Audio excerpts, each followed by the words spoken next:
প্রিয় দেশবাসী, আগামীতে যদি আমি নির্বাচনে জয়লাভ করি তাহলে এই দেশে একজন চাঁদাবাজও থাকবে না, একজন সন্ত্রাসীও থাকবে না, একজন লুটতরাজও থাকবে না, সব আমি শেষ করে দেব।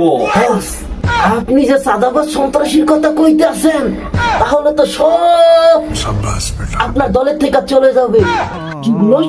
সাদাবাজ সন্ত্রাসীর কথা কইেন না, কারণ ওরা তো চাঁদাবাজি সন্ত্রাসী টাকা দিয়েই চলে, কারণ তাহলে তো দলের থেকে সব বাইরে হয়ে যাবে। পয়সা নাই বেটা, এটা তো আমি করব, বুঝো না? এটা জনগণকে বোঝানোর জন্য বলছি।